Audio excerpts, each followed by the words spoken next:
Brother Travis, I'm going to put you to work tonight because in this particular section we're really going to be hopping back and forth among the four Gospels. I'd like to start with Mark chapter 15, verse 6.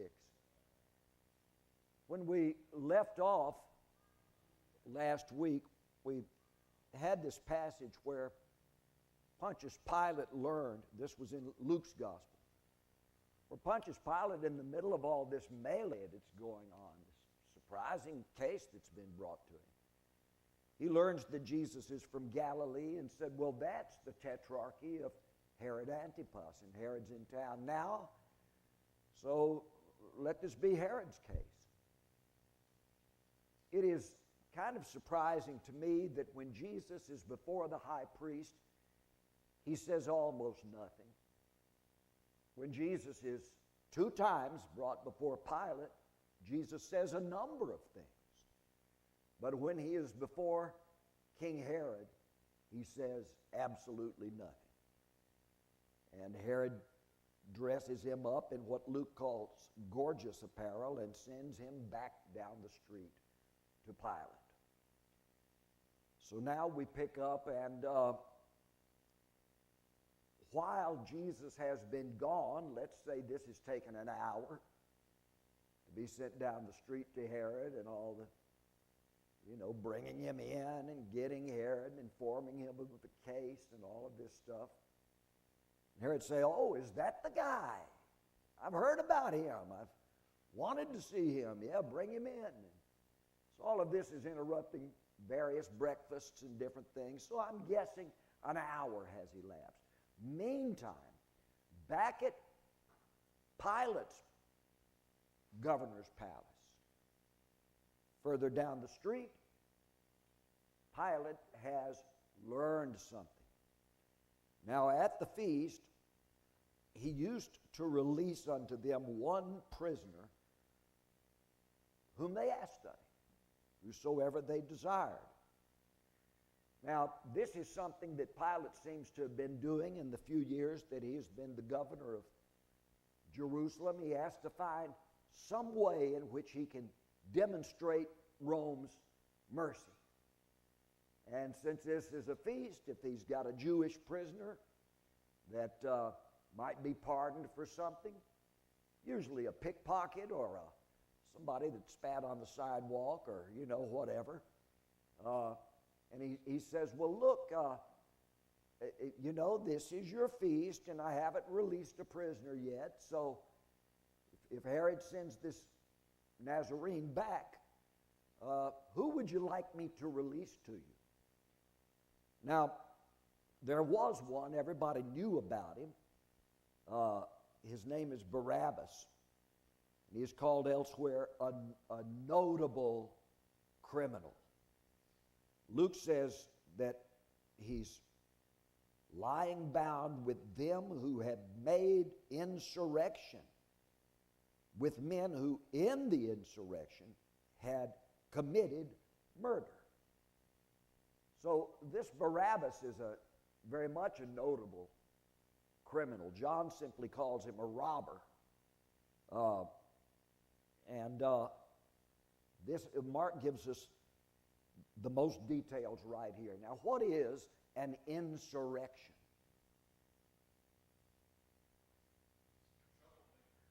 Troublemaker?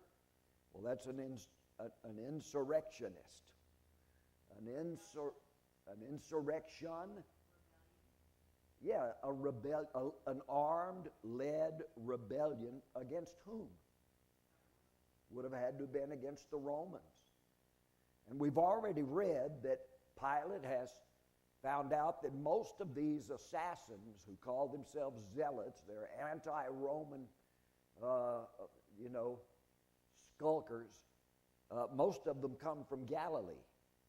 And he had already, a few months before, put to death a number of Galileans in the street in front of the temple at the very hour of the evening sacrifice, trying to make a stern point to the Jews. Now he's got a notable one. He's waiting for the Passover to be over so he can have a big trial with this Barabbas and his gang. but he's not able to do that during the Passover, but he wants to make a point. But Barabbas is the last guy he wants to release. And the multitude, verse 8, the multitude went up and began to ask Pilate to do as he was wont to do unto them, referring to releasing Barabbas. They make the decision. That's the guy we want to release instead of Jesus. In other words, Jesus is worse than Barabbas is. If you're going to release someone, look, don't we have a jaywalker or somebody, somebody that drove his chariot too fast that I could release? The trouble is, Pilate doesn't have a whole lot of Jewish prisoners. They're dealt with in the Levite courts. The only two Jewish prisoners he seems to have is Barabbas, who's arrested on Roman charges, and Jesus, whom they have brought to him. Now, if we go to the Luke version here, this is Luke chapter 23, verse 13. I'll wait. I should have already given you that, Brother Travis. Luke, yeah. And Pilate, when he called together the chief priests and the rulers of the people and said unto them, now this is not a public statement. He's called the group close to him. He's speaking to them in a lower voice. He said, you brought unto me this man as one that perverteth the people. And behold, I, having examined him before you, found no fault in this man touching those things whereof you accuse him. No, nor yet Herod. Herod couldn't find anything wrong with him, for he sent him back unto us. And behold, nothing worthy of death has been done by him. John speaks here. John 18, verse 39. John 18, 39. John has Pilate going on and saying, but ye have a custom that I should release unto you one at the Passover. Will you therefore that I release unto you the King of the Jews? Is that correct? Oh, something's... Did I? Oh, it's 39. I'm sorry. Yeah. Now, what's interesting, I want you to notice that Pilate is here calling Jesus the King of the Jews. Why would Pilate say that?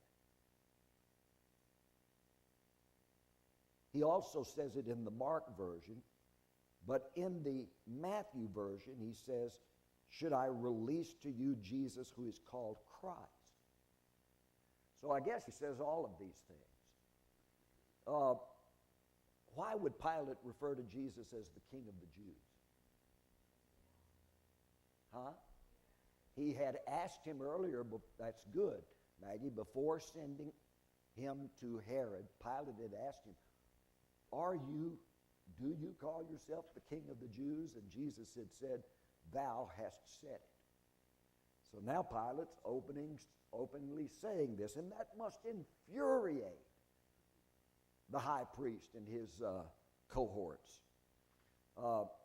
Back to the Matthew version now. Matthew 27:17. Sorry if I get scattered and give you the wrong numbers from time to time, Travis. That's it. Therefore, when they were gathered together, Pilate said unto them, whom will you that I would release to you, Barabbas or Jesus, which is called Christ? For he knew that for envy they had delivered him up. Matthew goes on with some other things, but I want you that aren't in the other Gospels. We'll read them in a second. What do you think he means? The King James Version uses the word envy. For envy. Are they jealous of Jesus? Or does Pilate just see? Well, of course they would be. He's got the crowds. He's got the miracles. He's got the stuff. He's the superstar, as the rock opera said of him back in the 70s. They would be envious, but it's more than just envy or jealousy. They are afraid of him. And they should be, because what's going to happen when he rises from the dead is pretty much going to split Jerusalem into two parties, those for Jesus and those against him. And while he was sitting on the judgment seat, Matthew goes on, his wife, Pilate's wife, now Matthew's the only one that has this. Pilate's wife sent unto him, in other words, a message, a servant to come tap Governor Pilate on the shoulder and got this message through to Pilate. Have thou nothing to do with that righteous man. For I have suffered many things this day in a dream because of him. Well, she had obviously dreamed it in the early morning hours. If she's a Roman, the day starts at midnight. So she's dreamed it. She's woken up. And then she says, what's all the hubbub? And they say, oh, that Nazarene that everybody's talking about has been arrested. And apparently the Jews found him worthy of death last night. So they're bringing him to your husband, the governor. I was just dreaming. I was just dreaming about this. Not an hour ago. I was disturbed in a dream. She said, I suffered many things in a dream. She had had a nightmare of some kind concerning this.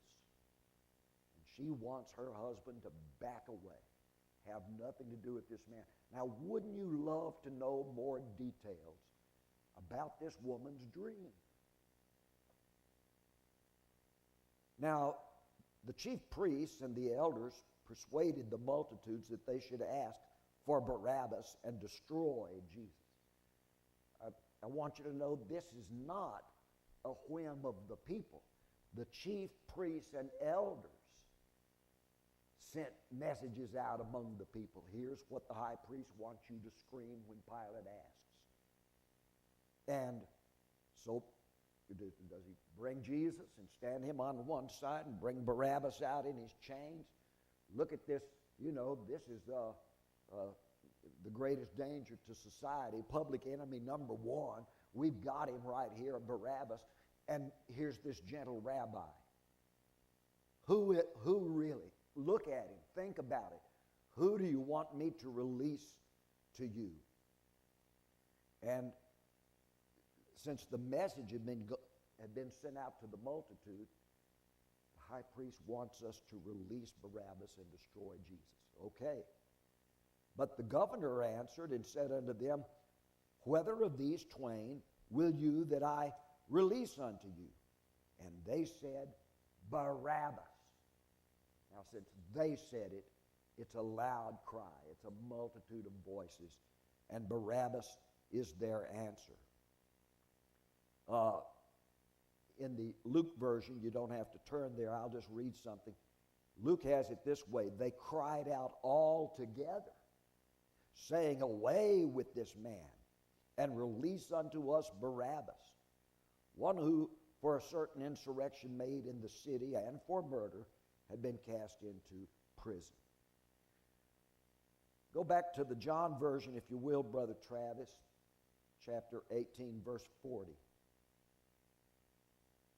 I hope this is interesting to you to hear the various comments from the different Gospels as we move through this story. Then cried they all again, saying, not this man, but Barabbas. Now, all John says about Barabbas is that he was a robber. Next verse in John, which will be 19:1. Then Pilate therefore took Jesus and scourged him. And the soldiers platted a crown of thorns and put it on his head and arrayed him in a purple garment. And they came to him and said, hail, King of the Jews. They had gotten that from what Pilate had said. Now, we are told that these are Roman soldiers. These are not the temple soldiers who had beat him up the night before. These are the governor's guard. And they struck him with their hands.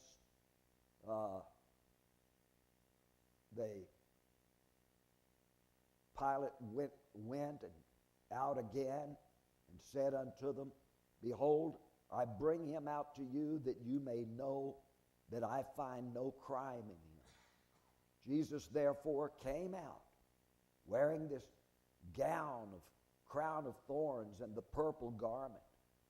And Pilate said unto them, now it's a famous Latin phrase, E-C-C-E, pronounced ecce, and H-O-M-O, homo. It means the man. Ecce is behold. Behold the man. He's not pointing at Barabbas. He has had his soldiers humiliate Jesus. Now, the worst of the beatings hasn't come yet. They've just been slapping him in his face, and they put this crown of thorns on him to mock him. They're humiliating him. And Pilate is wanting to move the emotions of the larger crowd. Oh, this poor man's had enough happen to him. Whatever he's charged with, he's paid for it by now with this beating. Pilate wants to move their sympathy. And when therefore the chief priests, I'm in verse 6, the chief priests and the officers saw that they cried out, saying, Crucify him, crucify him. Pilate saith unto them, Take him yourselves and crucify him, for I find no crime in him. And the Jews answered him, We have a law, and by that law he ought to die, because he has made himself the Son of God. Now let's just stop right there. There's two or three things. This idea of Pilate to try to move people to sympathize with Jesus and say it's enough, that's one thing. The fact that he's tried to get Jesus off the hook by, do you want me to release Barabbas to you? I mean, here's Charles Manson. You want him out of prison? Or do you want Jesus? You know? And Pilate is astounded that they scream out for Barabbas. This would have been his best ploy. That is why he does the scourging and the crown of thorns at this point. But we're going to be told that he really wants Jesus to be let go. How many times do we see Pilate trying to find a way to get Jesus off of this hook? Now, they are using the Roman word crucify. Now, Jesus had told his disciples this amazing thing months before at Caesarea Philippi. The chief priests and the Pharisees and the scribes are going to crucify me. Well, that's an amazing thing, for one thing, to tell his disciples, because Jews don't put people to death by crucifixion. Crucifixion is a Roman executionary method, and it's one of the most cruel and excruciating devised. In fact, the word excruciating it's also from a Latin word. It means of the cross, or from the cross, ex cruce. And it's a word invented to describe the horror and the exquisite pain that a person is put through when nails are driven right here in the butt of the palm. And I used to have an interesting book about it, from catacombs where they found skeletons of crucified men. Every single one of them had the hole not here, but here. And there's a nerve that is severed that sends trembling all through the body. And a nail through the feet. And it appears on the 2 or 3 skeletons that they found and examined that the feet are usually placed one over the other, and one large nail put through it. Not the little, sometimes they'll show a crucifix and have a little shelf that the feet are standing on. But it doesn't seem to me that the Romans took that much care. Crucifixion had been used in military when you had a deserter or an assassin among your soldiers, you'll nail him to a tree or crossed piece of wood, a T shape or an X shape, and nail the guy there for all of the company, all of the regiment to behold. This is the death for those that mutiny against military authority. It wasn't really used outside of the military context until the great slave uprising led by a slave named Spartacus. And you probably may have seen the old Kirk Douglas movie that caused such a stir back in the 1960s when the story of Spartacus was let out. But it's a true story. A few decades before the time of Christ, this man led a rebellion, all the slaves in Rome, and came very close to overrunning Rome with the slaves. And the slave army was put off by General Pompey in battle, and once they rounded up all the slaves, famous scene from the book and the movie, none of the Romans know what Spartacus looks like. And that great scene, you know, where they say, which one of you is Spartacus? And one guy jumps up and says, I'm Spartacus, and then another, and finally all thousands of them, I'm Spartacus. General Pompey says, well, then you'll all be crucified. Over 30,000 crosses lining the Appian Way on both sides from Rome down to the sea, I think towards what is today Naples. And the idea of crucifixion, I know I recently taught some of this in the Sunday morning service at Easter time. Let me get it on this recording as well. The idea was that a crucified man, I mean, you can just take somebody in a dungeon and torture him to death if you want to hurt him, but nobody gets to see it. To put a man on a cross, lifted up, it's a public spectacle. And not just for an hour like a hanging, you know, or in France in the Reign of Terror, in the French Revolution, they had beheadings. That guillotine would come down and all the people would cheer and shout, you know, another aristocrat dies. In the American context, we had hangings and beheadings in Britain for some centuries just prior to our own. And crowds would stand around, but I mean, once the hanging or the beheading or the, you know, firing squad, whether by arrow or rifles, once it's over, the guy's dead and the crowd goes home and the undertaker does the work.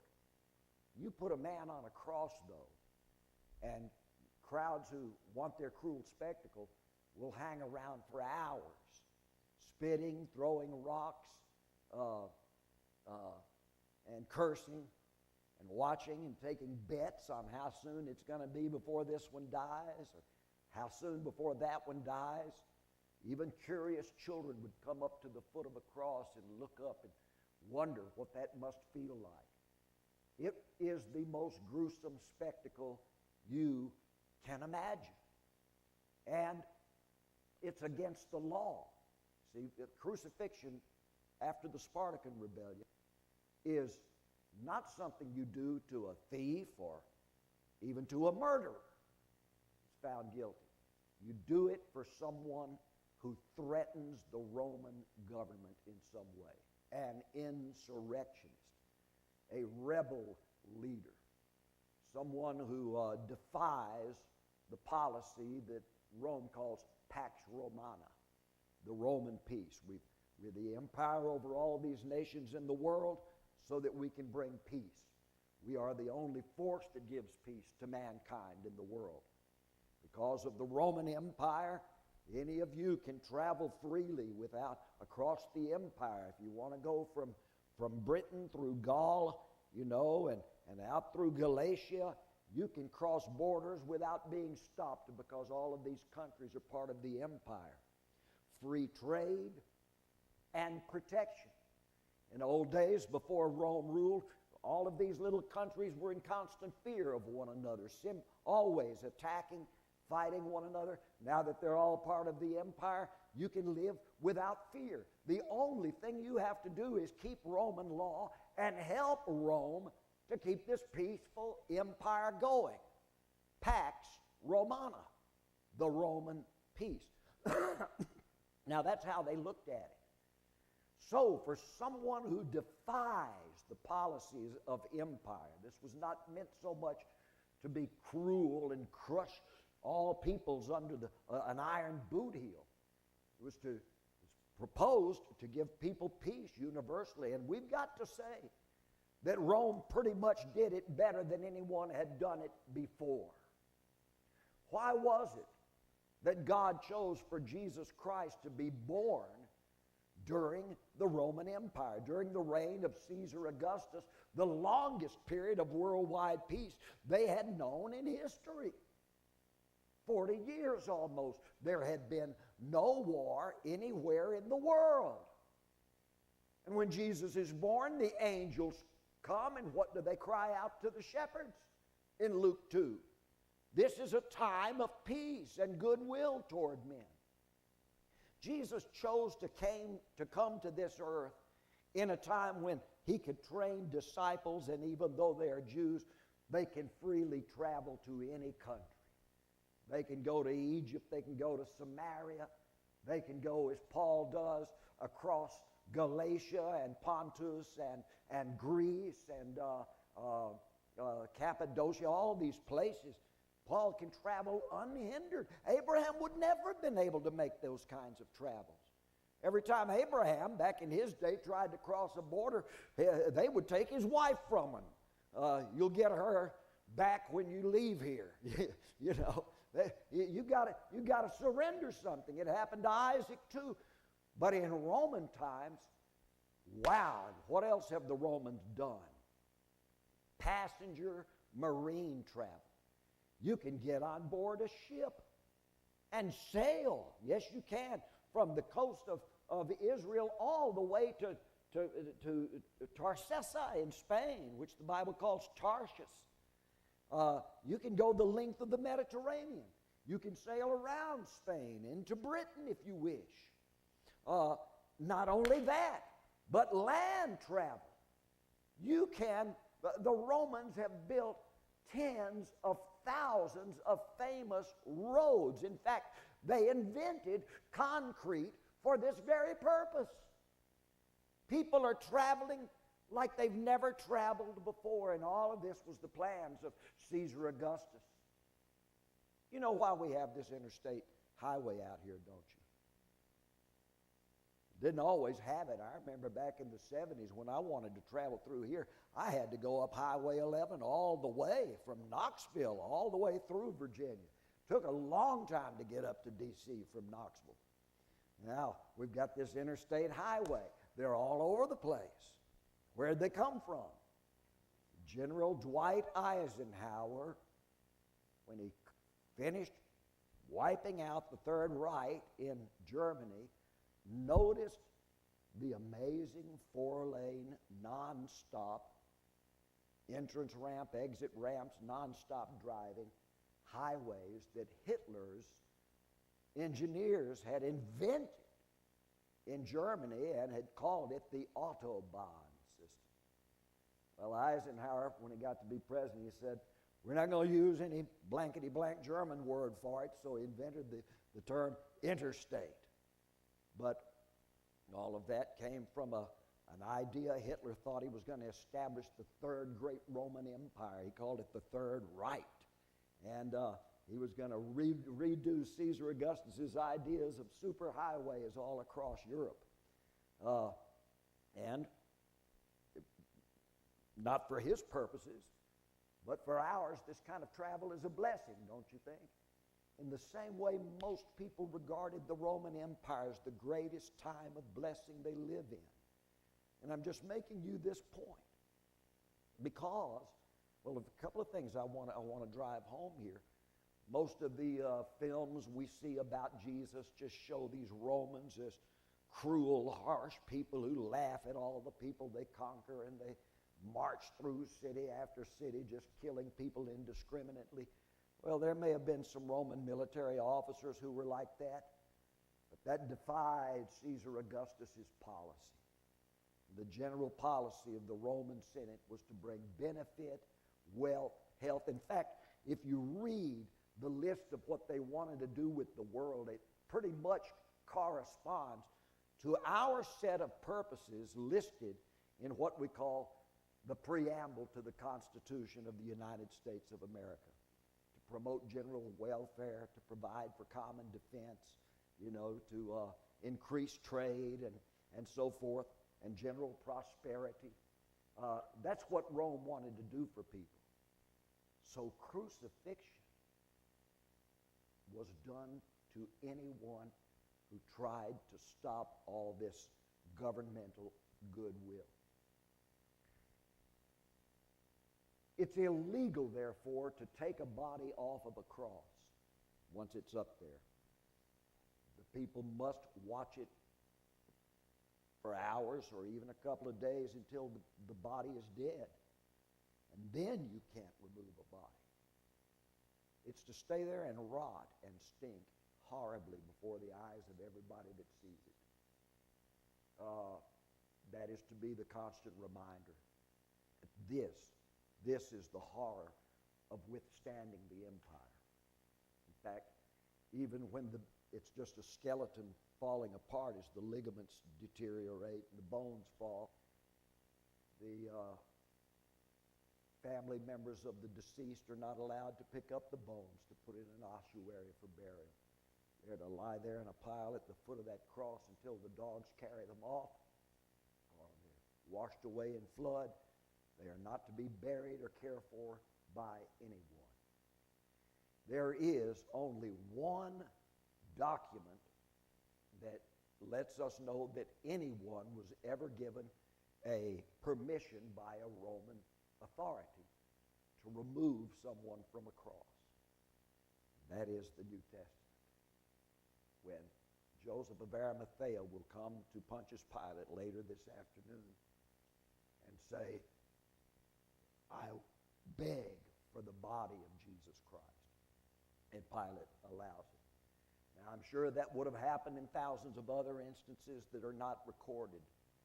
But the only record we have, and we have 4 testimonies of it, that Pilate allowed Jesus of Nazareth to be removed from the cross. Now, this shows me some other sympathetic feelings Pilate has towards Jesus.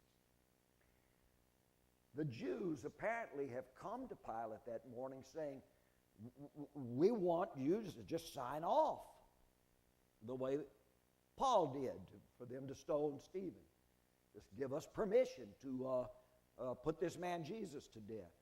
But while Pilate has vacillated on it and tried one way after another to let Jesus go, I just had a conversation with Jesus inside. Pilate comes back out with Jesus. I find no fault in this man. And now they're even madder. They want him to crucify him. He tries the Herod thing. That's not good enough. They're not crucified. They want Jesus killed. Pilate said, I'm not signing off on this. I'll release him, otherwise I'll have to release Barabbas. They scream they want Barabbas back among them. Now Pilate tries the scourging business.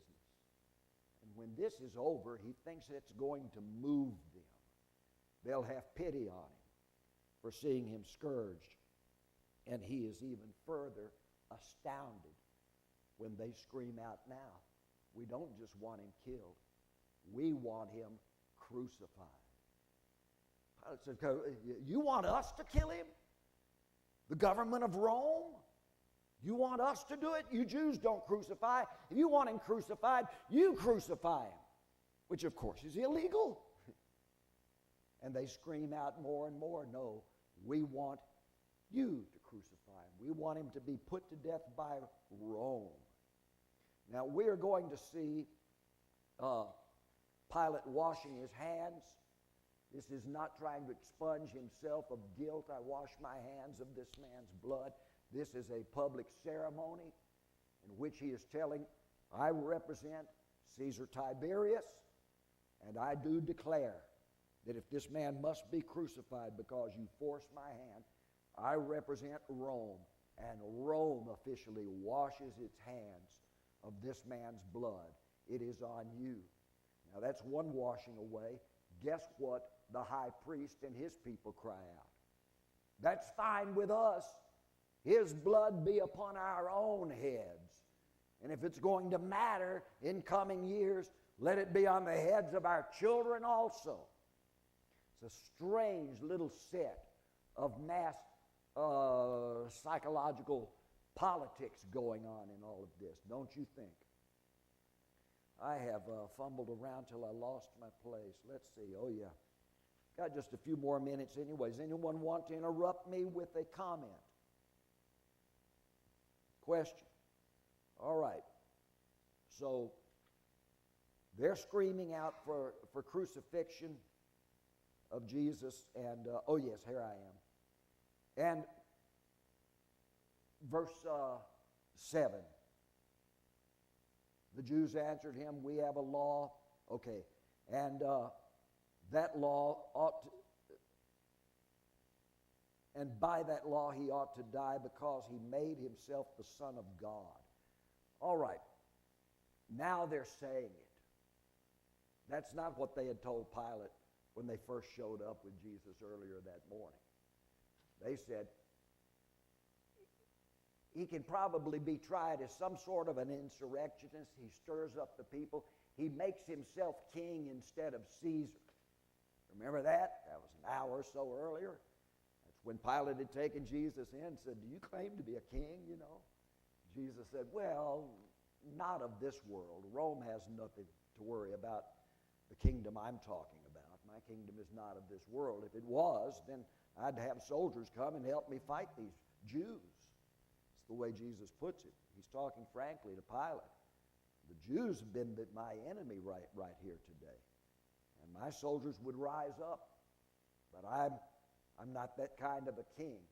He's kind of explaining to Pilate that this kingdom, this realm that he might be called king of, is a realm that doesn't surround a person. What surrounds me right now is the state of Virginia, and I have to live by its laws. I'm also surrounded by other laws of the county of Augusta in Virginia, and I have to abide by certain county laws. And if I'm in Stanton, there are certain city rules that I have to abide by. These are the kingdoms, the realms that surround me. And as a United States citizen, of course, I'm surrounded by the United States and have federal laws I've got to live by. But the kingdom of heaven does not surround me. It's not outside of me. It's within me. Jesus is talking about an interior kingdom with its rules, its empire that emanates from within towards the out, not impelled from without towards what's inside a person. Pilate may have started getting a little bit of this, but he comes out the first time and says, I don't find any fault with him. Now these other ins and outs, and Pilate is still saying, I find no fault with him. And now they come out in their maddening hatred and scream what they really found Jesus guilty of. He calls himself the Son of God. Well, if this were under any other circumstances, Pilate would have burst out laughing. yeah, a lot of people go around calling themselves the son of a god or a goddess or something like that. That's just delusional, but it's not criminal. So y'all get out of here. But they have already stirred up such a crowd, there's nothing he can do about it. Verse 8, when Pilate therefore, have I got time to read this net? Yeah. When Pilate therefore heard this say, he was the more afraid. What's Pilate afraid of? Jesus being the Son of God? No. He's afraid of this crazy mob. And he entered into the palace again and apparently takes Jesus inside with him and says, whence art thou? Where are you from? This time Jesus wouldn't answer. Pilate therefore said to him, you're not going to speak at all to me? Don't you know that I have the power to release you? And I have the power to crucify you? I can do either one. Just say something. And Jesus answers. He says, you would have no power against me except that it were given you from above. Therefore, he who delivered me into your hands has the greater sin. The high priest. He who brought me to you has the greater sin. The power that's from above, that's the greatest power there is. If he's going to punish somebody for what's being done to me today, it won't be you, Lord Pilate. The one my Father might punish will be the one who delivered me to you. Now that is sort of a prophecy of what's going to happen within about 35 years in Jerusalem. Another emperor, Trajan. Well, Nero first orders it, and then he dies, 69 A.D., 68 A.D., and then we have the year of the four emperors. After Nero dies, the military man Otho is made emperor. He lasts just a few months. And then another military man is made emperor, Galba, and then finally Trajan. So they call 69 A.D. the year of the four emperors. But all four of them that year had supported and had helped fund the sending of the 10th Legion to Jerusalem. By the end of that year, Jerusalem would be under siege by the Roman legions. And by the end of the following year, A.D. 70, Jerusalem would be no more. Not one stone left upon another, in Jesus' figurative prediction. This would be the judgment upon the high priest in his house. In 70 A.D., the high priesthood ended forever. In 70 A.D., temple worship ended forever. In 70 A.D., forever up to this time now, 2,000 years later. In 70 A.D., Judaism as a practicable religion with sacrifices and so forth ended forever until our time. Will it be resumed again? Well, let's wait and see. But so far it hasn't been. Now this great judgment upon the high priest's whole political scheme is what Jesus seems to be referring to here. Rome will continue, Lord Pilate, for some time. But priestcraft over Judaism will not continue. Upon this, verse 12, Pilate sought to release him. But the Jews, how did he seek to release him? He must have come out and said, that's it, I just had a talk with him. Folks, I'm letting him go. And I'll help him get out of this city, he and his friends, away from you madmen. But when he said whatever statement that was, the Jews cried out the more, saying, if you let this man go, you are not Caesar's friend. Whosoever makes himself a king speaks against Caesar. Now, what do they care about Caesar? He's the emperor. They're not going to say, we're going to go to Caesar in Rome and tell him what you did, Pilate. They don't have the clout to do that or the wherewithal. Again, it's a political cry. You can't be Caesar's friend. We are Caesar's friend. We want it noted that Caesar will hear that we're his great friends because we're defending Caesar now. This man said that he is a king without Caesar. And when Pilate therefore heard these words, he brought Jesus out and sat down on the judgment seat at a place called the Pavement, but in the Hebrew language it's called Gabbatha. Now it was the preparation of the Passover. It was about the 6th hour, getting close to noonday. And he says to the Jews, all right then, behold your king. Do you see the sarcasm playing back and forth? Whoever makes himself a king is no friend of Caesar's.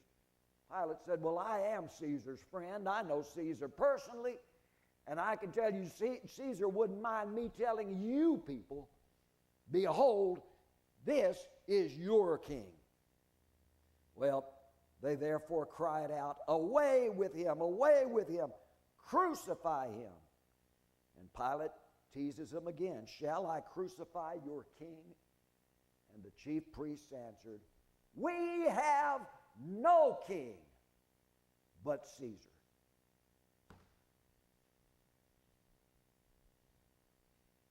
Thank you. I'm trying to obey the clock.